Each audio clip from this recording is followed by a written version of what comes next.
अस्सलाम वालेकुम रहमतुल्लाहि वबरकातुहू। आज दूसरी तरावी और पहला रोज़ा हुआ। हाफिज़ दानिश साहब और ये हमारे खैरुल बशर में इमामत करते, कुरान सुनाते, तरावी पढ़ाते हैं, तरावी के लिए आते हैं। तो इंशाल्लाह कुछ मैसेज देना चाहेंगे पहला रोज़ा और दूसरी तरावी के बारे में। अल्हम्दुलिल्लाह, शुक्र है, उम्मीद करता हूँ अल्लाह की ज़ात से आप खैर आफियत से होंगे, हमारे तमाम मुसलमान भाई खैर आफियत से होंगे। आमीन आमीन। तो आज पहला रोज़ा हो गया और आज की तरावी दूसरी हुई माशाल्लाह। तो मैं ये कहना चाहूँगा कि जो हम तरावी शरीफ पढ़ते हैं, अब तरावी में हम कुरान शरीफ सिर्फ पढ़ते हैं, लेकिन उसका मतलब क्या है, उसकी मीनिंग क्या है। तो बहुत एक जगह माशाल्लाह तरावी के बाद कुरान की तफसीर भी होती है मुख्तसर अंदाज में। सही है कि आज क्या पढ़ा गया, इसका मतलब क्या है, वही मैंने मतलब ये असल है समझने। तो खाली कुरान सिर्फ सुनते हैं ना, लेकिन सुनने के बाद उसका तर्जुमा क्या है, मतलब कुरान में अल्लाह ताला क्या फरमा रहा है। तो कल की तरावी में और आज की तरावी में आपको मुख्तसर बताता चलूँ। बाकी अगर किसी को जानना हो तो उलमा इकराम से पूछ सकते हैं। अब उलमा इकराम जो है तफसीर करते हैं, शॉर्टकट में करते हैं, लेकिन कुछ हमारे भाइयों को ऐसी गलत फहमी होती है कि उलमा इकराम जो है वो गलत तफसीर कर रहे हैं। भाई ऐसी बात नहीं है, क्योंकि तरावी की तफसीर अगर पूरी 1-1.5 घंटा करेंगे तो जितनी तरावी को टाइम जाता है उतना ही फिर तफसीर को टाइम जाएगा। तो वो इशारे में लोगों के सामने थोड़ा बहुत रखते हैं, मेन जो पॉइंट है वो रखते हैं। तो मैं अभी कल के बारे में आपको बताऊं और आज के बारे में बताऊं कि कल और आज के बारे में। जैसे कल पहली तरावी में जो है वो सूरह बकरा की तिलावत हुई है, 1 पारे की।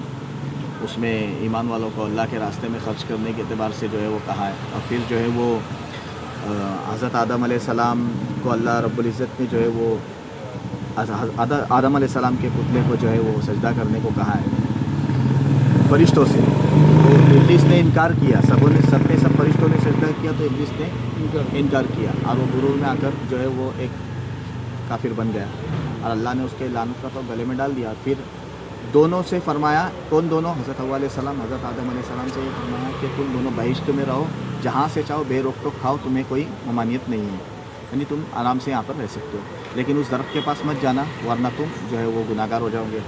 तो ये अल्लाह ने अपने नबी से और उनकी बीवी हज़रत हव्वा से फरमाया।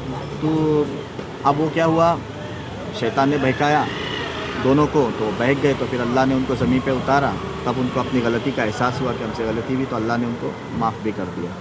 तो फिर उसके बाद में मूसा अलैहि सलाम का भी जिक्र है कि कोहे तूर पर गए तो उनकी कौम जो है वो गुमराह हो गई, है ना। तो वो बछड़े को जो है वो माबूद बना कर बैठे। तो फिर वो आने के बाद में जो भी है वो मसला हुआ, बहुत लंबा हो जाएगा, मैं शॉर्ट में कह रहा हूँ। जो है ना वो एक बछड़े को ज़ुबा करने का हुक्म दिया गया था, तो कौम ने नहीं मानी और बहुत सारी अल्लाह की नाफरमानियाँ की। अल्लाह ने इतने सारे उनको मतलब रिज़्क़ देने के बावजूद भी उन्होंने अल्लाह की नाफरमानियाँ की, मन्नत सलवा उतारा, बहुत कुछ मतलब हुआ उसमें।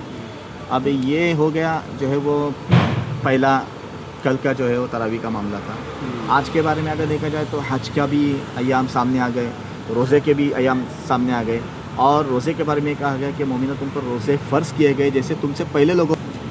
मगर इतना है कि हमारे लिए रोज़ा अल्लाह ने आसान किया है। अगर कोई बीमार है, सफ़र में है, तो उसके लिए जो है ना वो एक अल्लाह ने आसानी का मामला रखा है। लेकिन जानबूझ के हमें रोज़ा नहीं छोड़ना चाहिए। मामूली सी भूख, मामूली सी प्यास नहीं बर्दाश्त होता हमको, है ना। तो ये गलत बात है, क्योंकि बहुत कीमती है, तो हमें नहीं करना चाहिए। फिर औरतों के हुकूक़ है, तो वो तो बहुत बड़ा मामला है, उतना मैं इंशाल्लाह आपके सामने तो नहीं रख सकता। वो तो उलमा इकराम के बारे में आप जो है वो आप उलमा इकराम से जान सकते हो। तो औरतों के हुकूक़ के बारे में भी जो है वो कहा गया है कि कब क्या करना है। हमें डायरेक्ट तलाक भी नहीं देनी है। किसी औरत से अगर कोई गलती हो जाती है तो फौरी तौर पर उसको तलाक नहीं देना, ये बड़ा मसला है आज के।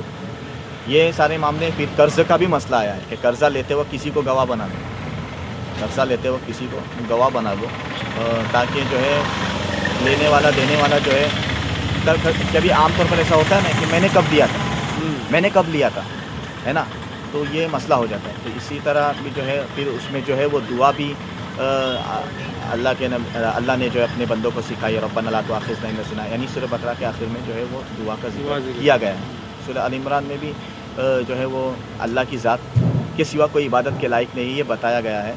और जंग बदर का भी उसमें जिक्र है। बस ये आज की तरावी का मफ़हूम था। मैं तो और कल की तरावी का मफ़हूम। मैं तो ये कहूँगा कि अल्हम्दुलिल्लाह मैं जो है ना बचपन से अभी तक मस्जिद जामा मस्जिद मुझको नमाज़ पढ़ता था, तरावी की नमाज़। जब से मैं इनके पीछे तरावी नमाज़ पढ़ता हूँ ना, बस मुझे ध्यान भी लगता है उनका अंदर से बयान जो है ना बयान अंदर से नहीं बयान का जो एक्चुअली है, अभी जो जन्नत का जिक्र है जहन्नम का जिक्र है वो जो अंदर से करते हैं ना बयान से तो एक अंदाज पढ़ने का अंदाज बहुत मुख्तलिफ अंदाज है, बहुत अच्छा पढ़ते हो। नहीं मैं क्या बोला था दानिश हफीज साहब, ये हमारे जो जामा मस्जिद के मौज़िन और यहाँ पे तरावी पढ़ाने के लिए आए हैं, लेकिन ये जो हर तरावी के बाद जो तफसीर करते हैं तो दिल को छू लेती है। और ऐसे ही रमज़ान होने तक इंशाल्लाह आपको जैसा मौका मिलेगा आप अगर ऐसी तफसीर देखो बयान करते रहेंगे तो पूरी मतलब थोड़ी थोड़ी तो पब्लिक को भी समझ में आ जाएगा अब ना मतलब आप क्या इसके चीज़ बारे है। में अगर इसके बारे में अभी हम तो छोटे हैं, हम तो सिर्फ हाफिज़ हुफाज़ इकराम अपने हैं, मौलाना मगर अब ज़्यादा अगर इस मामले में जानकारी चाहिए तो उलमा इकराम से भी पूछ नहीं सकते हैं नहीं या वो खुद भी पढ़ लेकिन सकते फिर हैं। भी आप अब थोड़ा हमारे जो है टूटे फूटे अंदाज में इंशाल्लाह हम आखिर तक इंशाल्लाह पेश करेंगे, इंशाल्लाह कोशिश करेंगे। इंशाल्लाह। ये थे हमारे दानिश हफीज साहब, आज दूसरी तरावी और पहला रोज़, सबको मुबारक, शुक्रान जज़ाकल्लाह, थैंक यू वेरी मच, अस्सलाम वालेकुम रहमतुल्लाहि व बरकातहू, थैंक यू।